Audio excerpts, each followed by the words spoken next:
गांधी जयंती के मौके पर समाजवादी पार्टी के विधायक अतुल प्रधान ने सांकेतिक सत्याग्रह शुरू किया है। पहले ये तस्वीरें दिखा देता हूं। मेरठ कॉलेज की ये तस्वीरें हैं। ये बोर्ड लगाया है सांकेतिक सत्याग्रह, और ये देखिए तमाम अपने समर्थकों के साथ यहां धरना देकर बैठ गए हैं, सत्याग्रह कर रहे हैं। लेकिन इस सत्याग्रह के बाद जो एक बड़ी लड़ाई लड़ने की तैयारी है जन समस्याओं को लेकर, वो लड़ाई 10 अक्टूबर से शुरू होने जा रही है।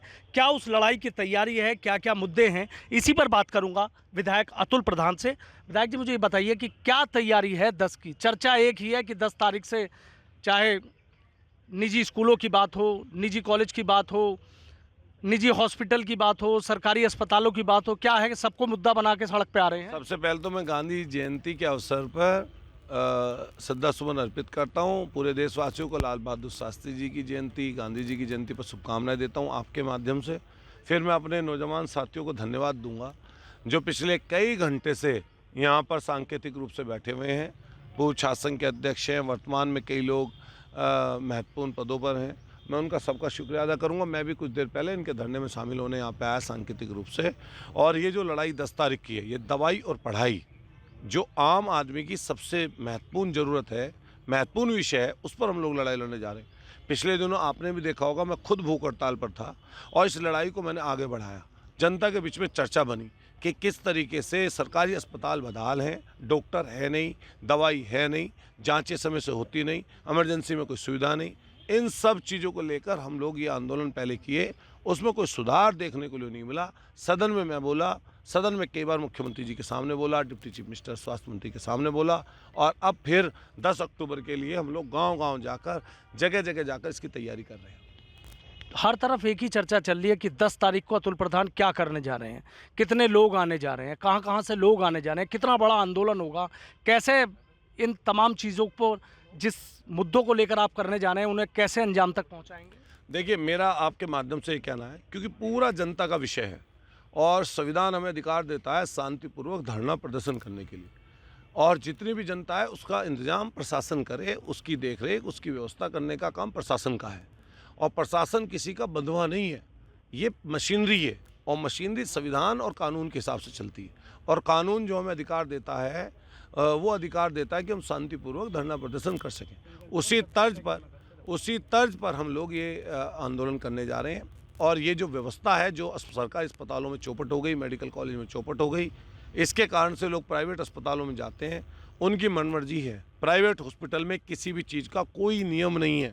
दवाई की MRP कितनी बढ़ा दें, कितनी घटा दें, जांच किसी की कम हो, ज़्यादा हो, कोई व्यवस्था नहीं। किसी तरह का किसी की विचार के साथ जाती है, लोग गलत तरीके से कर दें, उसकी कोई व्यवस्था नहीं। फीस अपने मन से कितनी बढ़ा दें, उसकी कोई व्यवस्था नहीं। डॉक्टर की दवाई लिखी हुई एक ही जगह क्यों मिलती है? अगर कंपनी ऐसी है जहाँ से कम दूसरी जगह से ले सकते हैं, तो वहीं क्यों मिलती है? मैं आपके माध्यम से IMA के साथियों से कहना चाहता हूँ कि हमारी लड़ाई IMA से नहीं है, हमारी लड़ाई व्यवस्था खराब करने वाले लोगों के खिलाफ है। मेरी लड़ाई सारे डॉक्टरों से नहीं है, उन डॉक्टरों से है जो इसको सिर्फ और सिर्फ व्यापार समझ के बैठे हैं। हम लोग उनके खिलाफ खड़े हैं और निश्चित रूप से जनता की तरफ से खड़े रहेंगे। एक सोशल मीडिया पे वीडियो वायरल हो रही है मेडिकल की, आप देख रहे हैं किस तरीके से लोगों को गाड़ी से उतार के पीटा जा रहा है। ये प्रशासन मूड दर्शक बना हुआ है। डॉक्टर जो खास तौर से मैं मेरठ की अगर बात करूं, मेरठ पूरे पश्चिमी उत्तर प्रदेश का हब है। जिस मेडिकल कॉलेज की आप बात कर रहे हैं वो रेफर सेंटर है। आस पास के सारे जिले, सहारनपुर, मुजफ्फरनगर, बागपत, शामली, बिजनौर, संभल, मुरादाबाद, रामपुर, बरेली, बुलंदशहर, हापुड़, बदायूं तक के लोग हमारे यहाँ रेफर होकर मेरठ आते हैं। ये रेफर सेंटर है। इसके बाद सिर्फ हायर सेंटर आता है, एम्स दिल्ली, एम्स जो भी हायर सेंटर वहाँ पर। ऐसी जगह व्यवस्था चौपट है। मैं आपके मेडिकल कॉलेज का प्रिंसिपल, मैं ओहदे का नाम लेके कह रहा हूँ, उनका वो भ्रष्टाचार के अखंड में इस समय डूबा हुआ है। पूरी व्यवस्था उस व्यक्ति ने चौपट कर दी। वहाँ पर सफाई कर्मचारी बेचारे 8,000 रुपये की सैलरी, रोज धरना होता। मेरे पास अभी गार्ड होके गए, उनसे पैसे वसूल लिए कंपनी ने, या इनके जो बैठा रखा जो आदमी उसने, वो पैसे, उनके 4 महीने की तनख्वाह नहीं दी। नर्सिंग स्टाफ वो बेचारा रोता घूमता है। कहीं डॉक्टर तमींदार को पीट दे रहे हैं, कहीं तमींदार डॉक्टर को पीट दे रहे हैं, और कहीं डॉक्टर तमींदार को पीट दे रहे हैं। और यही वहाँ पर हो रहा है, जिसकी वजह से पूरी व्यवस्था छनबीन है। सरकार को इसको देखना चाहिए और इस व्यवस्था पर हम लोग सवाल खड़ा करते हैं। अभी आपने देखा कि जो डेलीगेट के चुनाव चल रहे हैं उनमें पूर्व विधायक है संगीत सोम, उन्होंने एआर को धमकाया था। वो जो ऑडियो है वो उस पर सोशल मीडिया पे वायरल हुई थी। तमाम तरह की बातें कह रहे थे कि दिमाग ठीक कर दूंगा, तीसरी आंख ना खोलनी बेचारे फ्रस्ट्रेट हैं और फ्रस्ट्रेट इतना हो गए। मैंने पहले भी कहा कि ये जनता है, ये सब देखती रहती है और जनता ने उन्हें जिताया भी था। उस जनता का धन्यवाद देना चाहिए। फिर जनता ने अगर किसी दूसरे को जिता दिया तो इतना फ्रस्ट्रेशन में ना रहें, एक्सरसाइज करें, कोशिश करें कि शरीर स्वस्थ रहे और दिमाग भी स्वस्थ रहे। ईश्वर ने सब कुछ दे रखा है, सरकार ने जेड श्रेणी की सुरक्षा दे रखी है।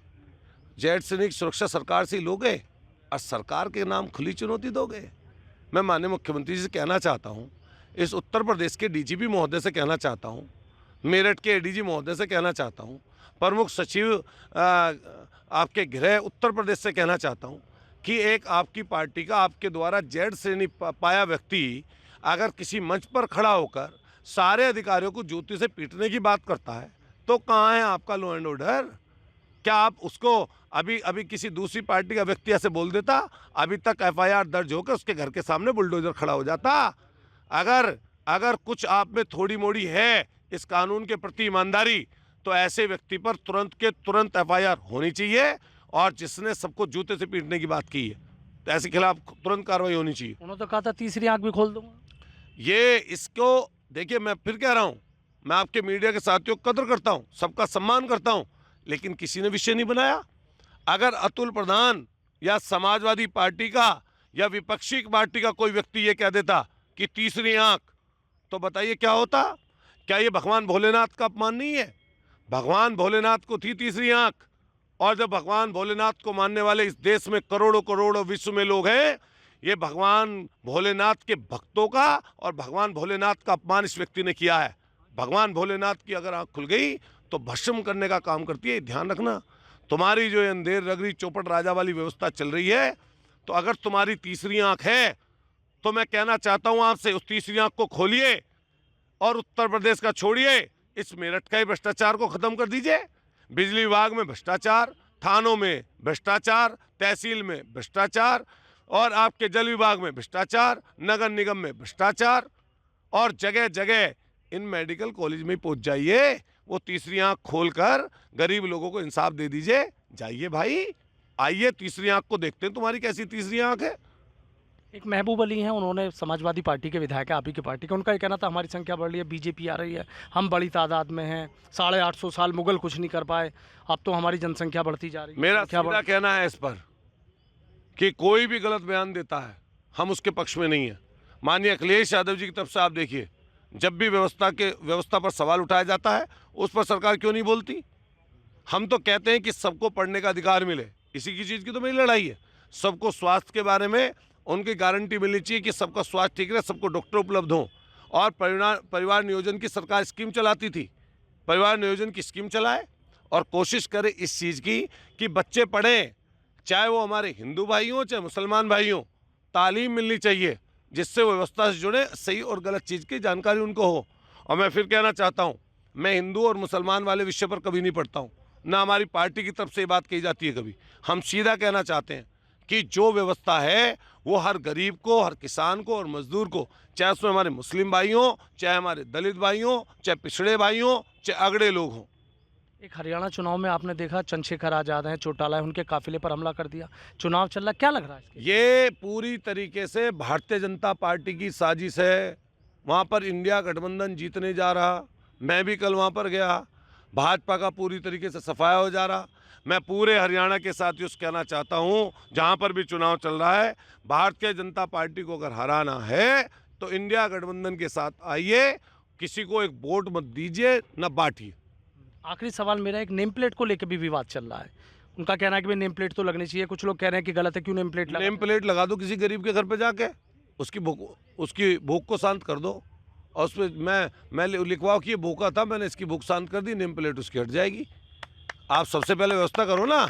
जो लोग भूखे हैं, जिनको 2 जून की रोटी नहीं, पढ़ने की व्यवस्था नहीं, डॉक्टर है नहीं तुम्हारे पास, सीएससी खाली पड़ी, पीएससी खाली पड़ी, सरकारी आपके स्कूल बंद हो रहे, अरे उनकी बात करो ना। तुम्हें यही चीज़ आती है, नाम कभी हटा दो, जोड़ दो, फलाना कर दो। अरे नाम हटा दो, जोड़ दो, जिसका जो नाम है वही रहेगा। आपका नाम सनूज रहेगा, मेरा नाम अतुल प्रधान रहेगा। तो जिसका कोई अब्दुल नाम है या सलीम नाम है, उसका अपना अपना नाम रहेगा। इसमें तुम्हें क्या की दिक्कत है भाई? ठीक है, बहुत बहुत शुक्रिया। तो देखिए, समाजवादी पार्टी के विधायक हैं अतुल प्रधान, किस तरीके से कह रहे हैं कि 10 तारीख को एक बड़ा आंदोलन करने जा रहे हैं। जनता का आंदोलन जनता के साथ होगा, सड़कों पर उतरेंगे, कमिश्नरी पार्क के जो पास है वहाँ बड़ा एक आंदोलन करने जा रहे हैं। और पूर्व विधायक संगीत सोम के बयान पर भी वो बेहद हमलावर नजर आए हैं। Sanuj Sharma, ABP News, Meerut. What does Haryana's youth want? What's the political mood of the region? Will these assembly elections correspond to Lok Sabha election results? सरकार बनेगी तो 36 बरादरियों की सरकार बनेगी। Ram Ram. Who will have the last laugh? Will it be Naib Singh Saini of BJP or Bhupinder Singh Hooda from Congress will turn the tables this time? Haryana में मौजूद हैं हम इस वक्त। Get to know the ground reality of the Haryana elections 2024 with real-time updates in your language and your preferred platform. Only on ABP Live Election Center.